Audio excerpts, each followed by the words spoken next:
Salut, j'espère que tu vas super bien. Dans cette vidéo, nous allons apprendre à construire les asymptotes. Alors, vous devez tout simplement savoir que on a les asymptotes horizontales, on a les asymptotes verticales et obliques. Maintenant, ici, dans ces deux cas, il s'agira tout simplement d'asymptotes horizontales et verticales. Dans la vidéo qui suivra, il s'agira d'une asymptote oblique. Alors ici, dans le premier cas ici, on nous a donné la limite lorsque x tend vers moins l'infini de f de x égale à moins 3. Alors, lorsqu'on calcule une limite à l'infini et on trouve un réel, ce qui veut dire tout simplement qu'il s'agit d'une asymptote horizontale. Et ici, pour faire l'interprétation, on va tout simplement dire que la droite d'équation y égale à moins 3 est une asymptote horizontale. Donc, c'est ce y égale à moins 3 qu'on va représenter sur le repère. Alors, vous devez tout simplement savoir que ça, c'est l'axe des axes et ça, c'est l'axe des ordonnées. Donc, vu que c'est y égale à moins 3, ça veut dire que ça, c'est l'axe de y égale à moins 3, c'est ici.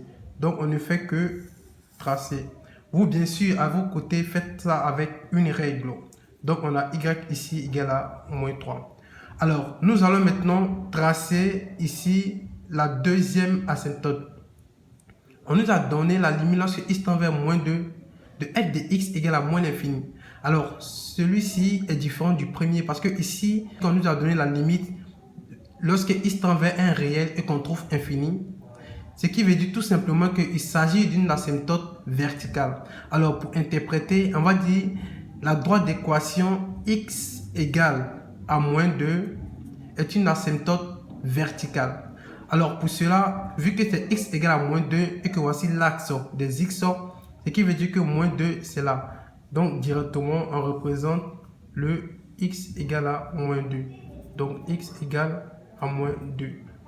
Alors, j'espère réellement que vous savez maintenant comment construire des asymptotes verticales et des asymptotes horizontales. Alors, à la prochaine vidéo, il s'agira tout simplement d'une asymptote oblique.